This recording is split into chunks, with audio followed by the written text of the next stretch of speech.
Singapore's manufacturing sector contracted for the first time last month after expanding for 32 consecutive months. That's from the latest Purchasing Managers Index figures released today. It comes as manufacturers and economists have become more concerned about rising US-China trade tensions. One of Singapore's key engines of growth, the manufacturing sector continues to show signs of wear. Latest PMI figures show slower growth in new orders, exports and factory output. Figures for inventory and employment level also posted declines. Singapore's headline PMI declined 0.4 point from April, marking its first contraction at 49.9 in almost 3 years. A PMI reading above 50 indicates that the manufacturing economy is generally expanding, but a reading below 50 suggests otherwise.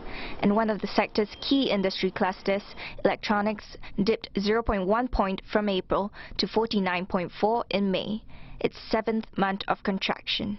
One economist says there are signs that the decline has reached its peak for electronics, and if this key segment gets better, he's hoping it will improve overall manufacturing numbers. If we don't see a more pronounced pickup in the second half of the year, there's a likelihood that overall manufacturing growth for the year could actually be negative. In more recent months, we've seen, the impact of the trade war coming into the picture, and with these renewed hostilities between the US and China, I think the outlook is definitely not that positive.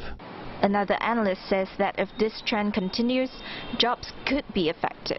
Obviously, if orders continue to decline as we head into the seasonally, supposedly, the stronger half of the year, we may find that employers will start to think of letting workers go if they don't get the orders. If businesses start to shed worker, then obviously that's the first hint that a more severe downturn might be underway, and that would be an indication of a slower growth or even recession risk towards the end of the year or into 2020.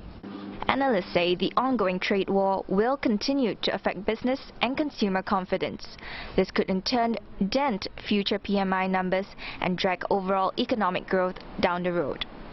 Just last week, Deputy Prime Minister Heng Swee Keat said that the country is prepared for negative consequences of a drawn-out trade war and stressed the need for economic transformation to be carried out at an even faster pace.